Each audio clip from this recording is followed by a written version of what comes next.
For the people that don't know who I am, my name is San Serene. I've been with Impact for about 6.5 years now, and I'm currently acting as the Regional Vice President for Influencers and Creators for the EMEA region.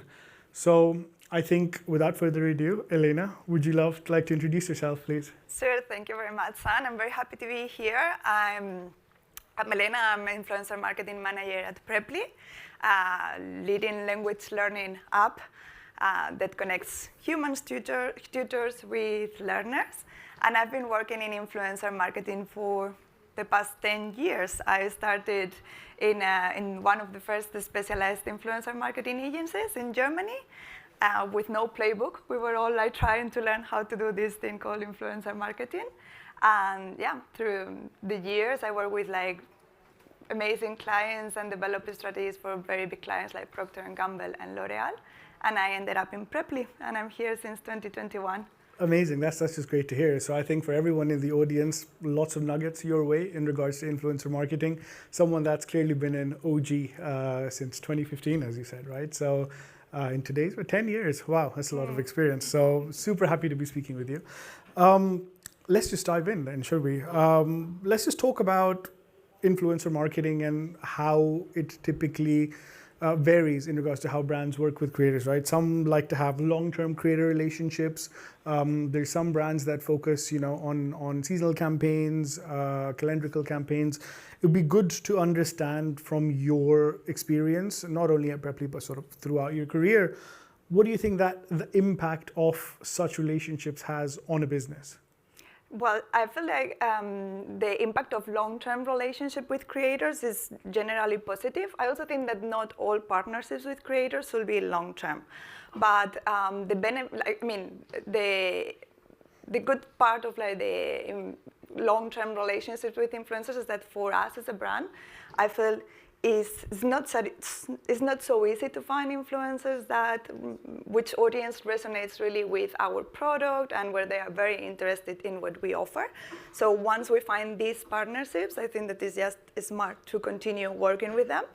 I feel that for creators, there is also a very positive impact because it allows them to create a much deeper relationship with the brand. So they can learn more about the brand values, about what the brand stands for, but also they can be using the product on a long term and understand better the product, and that will impact positively the content that they are creating because it's a more educated content. And it's also very beneficial for the audience because since the creators are creating this more educated content with a lot of more information and personal experience put into it, I think it's much more relevant and interesting also for the audience. Yeah, I think that resonates quite well. I mean, for the people in the audience that were here for the first keynote session as well, there was, mention of underlying elements of what we're discussing right now, which I think connects just so well if you were here earlier on the day as well.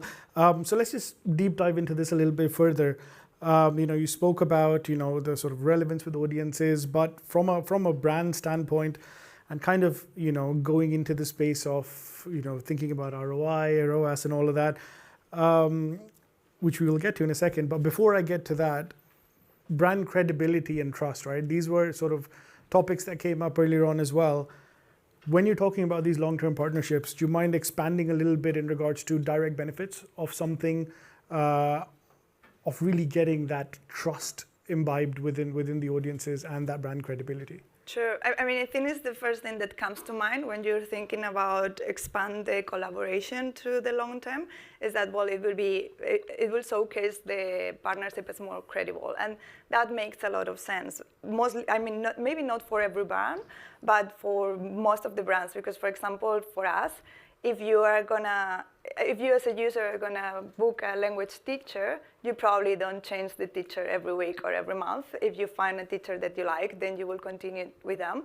So I felt that when the influencers are working with their teachers or them as a teacher in Preply, and they show this experience in a long time to the audiences, it's just much honest and organic. It's just it's a more natural way of working in the same way that I will do as a user. So they are basically users of the brand.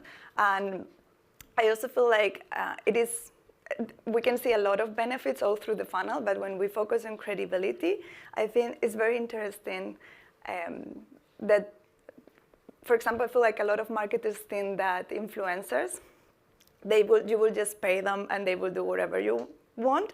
And I actually don't think that is true. I think that when you select a very good influencer, the main thing that they are going to care about is that the content that they are creating is very relevant for their audience. So when they agree also to work with you in a long term, that means that they are really having a good experience with your product. And I feel that that is also an experience that they translate much better to their audience. So I feel it's very beneficial to work on these relationships, not with every influencer, but when the influencer is right and it works good for your brand, to continue and leverage that collaboration. And I think that's really interesting to hear, right? Like going back to, and please correct me if I'm wrong here, making the jump from what you said to getting to the element of that human connection piece that we were speaking about this morning. So from what you said and explained, where someone would, get a tutor, the chances are that they continue with them rather than change every week. And is that kind of where that human element becomes relevant as well, or? Yeah, definitely. As I said, it really allows us to create this deeper connection with the creators, which will make them much more interested in our brand. They will put a lot of more efforts in understanding our brand, in testing our products, and also like the content will reflect all of this like relationship with the brand. If they continue working with us, it's because they really love our product, and that enthusiasm and that genuine authenticity is going to reflect on the content for sure. And that is gonna bring this human experience of this is my experience using this product, and go with me while come with me and experience this with me when I'm learning with this tutor. Yeah, and you're sort of building that relationship from a brand standpoint with the content creator, influencer, vis-a-vis with their audiences as well, right? So you're kind of creating that chain of trust and credibility, which essentially goes through not only making your brand, get better awareness, but also from a standpoint of that this is real, genuine suggestion. So I think that's super valuable, and I'm hoping it's super valuable for people listening to this. And with that, I'd like to segue into the performance element. So you've been working with creators for a very long time within your current role as well, as you head up influencer marketing for Preply. What's the role of content creators when it comes to the performance element side of things? And we're looking at lower funnel metrics. I think it's clear it's an extra challenge when our main goal is performance. And I say that because I feel that as an influencer marketer, we need to get a little bit away from the traditional influencer marketing metrics. We look at them as the first filter. We will look at the audience demographics and the reach and the engagement and all of that. But when we go through which influencer, trying to predict which influencer is going to work for us in performance, I feel we have to go much deeper than that, and then also check a lot of qualitative characteristics of that influencer. I feel it's a little bit like when you see as yourself and you speak with your friends, maybe some of your friends, you really trust them for financial advice because they are amazing, they are doing financially amazing, and other of your friends may be just very entertaining and very fun. I feel it's the same experience when we follow in influencers, not even influencers that have amazing metrics will maybe not be the right ones to advise us on a certain product, and we need to go much deeper and see, okay, this is the influencer that worked for me. And also it's a lot of testing, of course, because sometimes intuitively you may think, I check all the statistics and this is very similar to this one that performs amazing and so on, and then it doesn't work in the same way, so it's a lot of testing. And this is why it's so important that once you test and once you find that match, and then you find the influencer which audience really trusts his recommendations and is showing a lot of interest and love for your product, then continue with him, test what is the right frequency for posting, but really leverage that partnership. I think there's a lot of value in that, right? And thank you, by the way, for the people who are putting their questions through via Slido. I'm getting them as well. One of the questions that came through was, what's your criteria to select and vet creators? So I think that covered a lot of that. Anything else you'd add to that? Let's say what you're looking at when you're looking at a creator profile, anything that you have as, aha, that's my magic criteria. If a creator has that, I feel a lot more confident. Anything like that you have in place? I wish I would have a magic formula. If someone has it, at least they can share with me. But no, unfortunately, I feel like we try to predict a lot which partnerships are going to work for us. And the more we collaborate with creators, the more we learn about what creators work better for our product and our brand. But I feel that it's a lot of so first the metrics. Definitely, if they don't have the right reach or the right audience demographics, they probably will not work. But afterwards, a lot of qualitative and gut feeling, a little bit of deep diving in where did they start it, how did they start it, what is their background, how is their audience interacting with them, how is the sentiment to the audience, as the audience asks them a lot of questions, or they just are observing what this creator is doing. And I feel it's a lot of vet them also with the human lens. Yeah. Will I trust this influencer if he recommends me this specific product on top of all the metrics?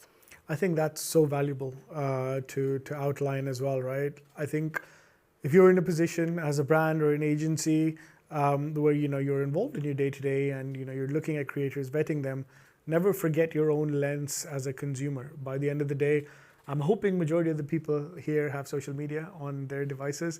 If you do not, check it out. It's pretty cool. You'll get lots of recommendations. So in that sense, never discount yourself as well. I think that's a pretty valuable nugget there. I know that we've got 5 more minutes. I've got a lot of questions, which is coming through. So thank you very much. Just on this as well, I think one that plugs in quite well. Any red flags that you think, hey, if you see this on a creator profile that, oh, no, we kind of develop some sort of a pattern where you're seeing that might not be the best option?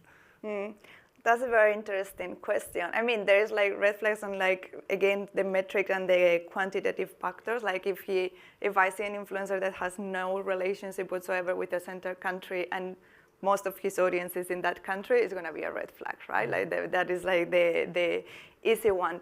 And then I think that there is also a lot of experience and looking when you see a lot of content, then you kind of catch up when something is off. And I feel, for example, if an influencer has 5 million views in one reel and the reel doesn't fit any of the standards for an amazing reel, I will always be suspicious, why? What went on there? What is going on here? So I feel when something is off, it comes a little bit out of the regular performance of the content, it's normally a red flag. And also, I feel another red flag when selecting the influencers, when we start talking to them, if they don't show any interest whatsoever for the product that they are going to promote, then it's not the right fit. It's always, I think, quality over quantity as well, right? From that standpoint. I'm just addressing that because that was another question. So I think that really plugs in well with what you're saying. At your current role, you're working with multiple markets, if I'm not mistaken, global company, working with creators across different regions, different languages, cultures. Any sort of impact of, sort of working with specific markets or cultures that you feel hey, that's something that you recognize or a pattern that you recognize? Any sort of insight there for the audience and brands that are within the audiences that are global as well? Well, I feel there's differences, and we work in many countries, so it's very difficult to pinpoint one specific.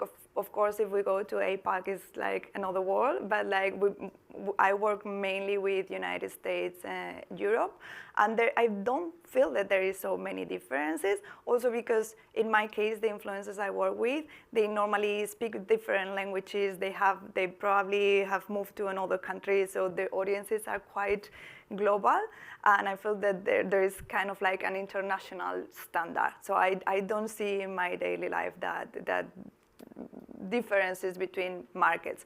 There are differences, technical differences, CPMs are different, creators may be more or less flexible to certain requirements, or they will be more or less open to, I don't know, to work with us also for paid ads or for give us their usage rights. It depends, that depends a lot in the market. But then I think ultimately, what is important for me, for example, since I'm not gonna be able to understand the nuances of every market I'm working on, I really always jump on a call with the influencer. I ask the influencer, hey, what is the content that you normally do? What is your audience reacting to this, to that, to that? And I feel at the end of the day, we need to trust them. They are the ones that have gathered thousands or hundreds of thousands of millions of followers, and that is for a reason. They know what they are doing if we have selected them right. And we need to trust them that they are the ones that know how to communicate with their audience while making sure that our brand is accurately represented in their content. Wow, I think that's a very loaded answer with a lot of insights, and it covers about 3 questions that I got on Slido. So there's a lot more. If you have any more questions, please do come find us. We're here. Elena is here at least for a little bit. I'm here for the rest of the evening. And just to sort of close that off, because I've got 1 minute left. 2025, or what's left of it, half of a year left, the year's flown by. What is sort of your ultimate goal for creator partnerships, or what sort of trends do you see that you just want to share with the audiences here, that, hey, this is a trend that we see and this is something I'd like, as your closing thought, so to say, for everyone? Sure. I mean, I don't know who can talk about trends in 2025 and do not mention AI. Of course, it's going to be something that is going to be also disruptive for the influencer marketing landscape. But I do believe that it's going to be more like the authenticity is going to become even more important and a more valuable asset. I feel that even nowadays, it's so important for creators to be authentic, to do just partnerships with brands and products that they really love and believed in. And I think that the audience is much more critic when the content is not authentic. So I feel that this is going to be the challenge for the rest of 2025, because I can see already creators is like reading a script in ChatGPT and their statistics in that specific content flopping. So I guess this is going to be the challenge for 2025, but I'm very excited to continue working with this network of influencers that are amazing in language learning, which is something that for me is also a very important topic, as I have to speak another language every single day. So it's amazing to work with them in order to help other people progressing in their language journey. Awesome. I love it. I love how you connected your personal human element to the human element within your business, to the human element with the creator and their audiences, all with using AI efficiently. So I think, just to reiterate the message from this morning as well, the value of authenticity, as you mentioned there, is on the rise. So that's all the time we have today. I'm going to thank you, love you, leave you. I'm upstairs. Thank you very much. Thank you, Sam. Thank you.